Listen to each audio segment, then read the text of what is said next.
Think you know the whole story? Turns out you were probably taught the half-truth. Welcome to Half-Truths. Imagine a classroom. It could be yours from back in the day. There's a poster on the wall, maybe one of those motivational ones. It has a picture of a wide-eyed Albert Einstein, his hair already exploding in that iconic halo, maybe sticking his tongue out, and underneath a caption, something like, "Even Albert Einstein failed math."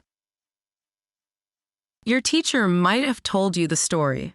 You're struggling with algebra, you just can't get your head around quadratic equations, and your teacher, trying to be encouraging, leans in and says, "Don't worry. You know, Albert Einstein was a terrible student. He failed his classes, and he turned out okay." It's a great story. It's perhaps the most comforting, the most democratizing story in the history of science. It's the ultimate underdog tale. If the man who redefined our understanding of space, time, and gravity was a certified dunce in school, then there is hope for every single one of us. It means that genius isn't about acing tests. It's about something else, something magical, rebellious, and untamable. It means that the rigid, boring structure of school just isn't built for a mind like that. This story makes Albert Einstein the patron saint of every kid who ever stared out the window during class, of every creative mind who just couldn't be bothered with rote memorization. He's not just a genius, he's a relatable genius. But what if I told you that story isn't just a half-truth? What if I told you it's one of the most persistent and complete fabrications in modern history? What if the story you were told to make you feel better about your C in geometry was based on nothing more than a clerical error? Welcome to Half-Truths, the show where we unlearn the facts we thought we knew. Today, we are putting the most famous report card in the world under the microscope. We're going to find out what really happened in young Albert's classroom, because the real story of Einstein's education is, in almost every way, the exact opposite of the myth, and it is infinitely more fascinating. So, let's start with the story we all know, the myth. The myth goes like this. Albert Einstein was a slow, dreamy, and frankly not very bright child. He was late to talk. He was quiet and distractible. When he got to school, he was a disaster. He chafed against the authority of his teachers. He found the lessons boring. He was, in short, a poor student. The crown jewel of this myth, the part everyone remembers, is that he failed mathematics. The irony is just too perfect. The man whose name is synonymous with high-level calculation, the man who drafted the field equations for general relativity, couldn't pass a high school math class. This story is everywhere. It's in self-help books, it's in articles about education reform, it's in commercials, and it's so powerful because it serves a beautiful purpose. It tells us that genius is unpredictable. It's a lightning strike. It can't be measured by a letter grade. It's a story that comforts parents of children who are developing differently and inspires kids who feel like failures. It's a story that says, "Don't worry, your true potential is just hiding." And like all the best half-truths, it's wrapped around a few tiny kernels of actual fact. Let's pull on that thread. The first part of the story that is true is that Albert Einstein was not a model student in the traditional sense. He did hate his first major school, the Luitpold Gymnasium in Munich, Germany. He described it later in life as being run like barracks. It was a rigid, authoritarian, 19th-century German school that prized rote memorization and absolute obedience above all else. Einstein was, by his own admission, a rebellious and questioning spirit. He didn't like being told what to think. He wanted to know why. He didn't want to just memorize dates in history. He wanted to know what motivated the people. He didn't want to just memorize a formula in physics. He wanted to know where it came from. This attitude did not win him many friends among his Prussian-style teachers. He was the kid who always asked why, and the system wasn't built for that. So, kernel of truth number 1, Einstein was a frustrated student. He was not a compliant student. But frustrated and non-compliant are not the same thing as incapable, and this is where the story begins to unravel, fast. So, where did the failed math part come from? Our first major clue comes from a simple misreading of a life event. When Einstein was 16, he tried to get into the prestigious Zurich Polytechnic, now known as ETH Zurich. He took the entrance exam, and he failed. There it is, case closed, Einstein failed. Except, let's look at the actual exam scores. He was 16, taking an exam meant for students who were 18. He was 2 years younger than everyone else. And what were his grades? He aced the math and physics sections. His scores were so high, so impressive, that they were astonishing. So what did he fail? He failed the general knowledge parts. He failed French. He failed botany. He failed zoology. He had grown up in a German system focused on math and science, and he simply hadn't studied the other subjects required by the Swiss school. This is not the story of a dummy. This is the story of a specialist. The director of the Polytechnic, Albin Herzog, was so flabbergasted by Einstein's math and physics scores that he called him in for a meeting. He didn't just send a rejection letter. He told the 16-year-old prodigy to go to a Swiss high school for 1 year, get his diploma, and please come right back. He essentially reserved him a spot. This failure was, in fact, the moment his genius was officially recognized by a major institution. Okay, so the entrance exam story is a bust. It's the opposite of what the myth claims. So where did the failed a math class story come from? This is the real aha moment. This is the source of the half-truth. It seems to have been born from a combination of bad journalism and a simple, profoundly boring bureaucratic change.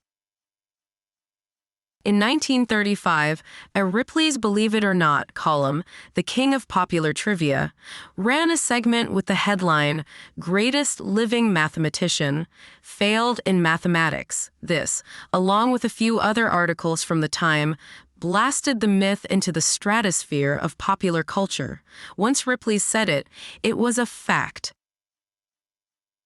When Einstein, then a professor at Princeton, saw the article, he reportedly laughed.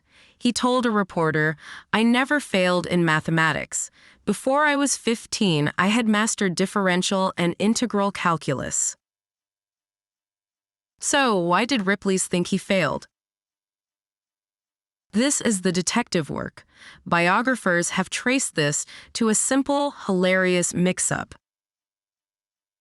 When Einstein was at that first school he hated, the Luitpold Gymnasium in Germany, the grading system was on a 1 to 6 scale. A 1 was the highest, best possible grade. A 6 was the lowest, a complete failure.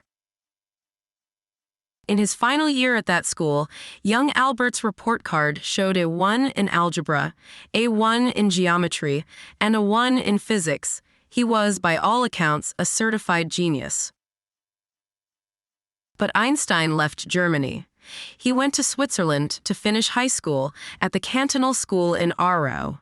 This was the school the Polytechnic director told him to attend. And in Switzerland, the grading system was reversed. It was also on a 1 to 6 scale, but a 6 was the highest, best grade, and a 1 was the lowest, a complete failure. Do you see what happened? Decades later, a biographer or a journalist is looking back at Einstein's records. They see his early transcripts from the German school. They see all those ones in his math classes, and they interpret them using the Swiss system they're more familiar with, or just assume that 1 is a bad grade, as it is in many systems. A 1-foot genius in Germany was misread as a 1-foot failure in Switzerland. The entire myth, the most comforting story about the world's greatest genius, is based on a clerical error. It's an accounting mistake. The legend of Einstein the dunce is built on someone, somewhere, completely misreading a report card. So now we have to throw out the old story entirely. The poster on the wall is a lie. The teacher's comforting story is a fabrication. Let's replace it with the real story. Who was Albert Einstein as a student? He wasn't a late bloomer. He was the opposite. He was a terrifyingly early bloomer. By the age of 11, he was already reading college-level physics textbooks. By 12, a family friend named Max Talmud, a medical student, began visiting the Einsteins for dinner. Talmud brought Albert books on science and philosophy. He gave him a geometry textbook. Young Albert took the book and, as Talmud later recalled, devoured it. In a single summer, Einstein worked his way through the entire book of Euclidean geometry, solving every single problem. Talmud said that soon, his flight was so high that I could no longer follow. By the time Albert was 13 and 14, he and Talmud were discussing Immanuel Kant's Critique of Pure Reason over dinner. While his classmates were struggling with basic arithmetic, Albert was teaching himself calculus. This is not a bad student, this is a prodigy. A kid so profoundly, almost freakishly, advanced that his school was utterly unequipped to handle him. His failure was not a failure of intellect. It was a failure of conformity. He wasn't bad at math. He was bored by his math classes. He was so far beyond his teachers that he found their lessons tedious and slow. His bad grades were in subjects he found pointless, like Greek and Latin. And even then, he passed. He saved his energy for the things that mattered, the universe. And what about that final year of high school, the one he spent in Aarau, Switzerland, after failing the Polytechnic exam? We have that report card. It's called a Matura certificate. We can look at the grades right now. Remember, this is the Swiss system. 6 is the best, 1 is the worst.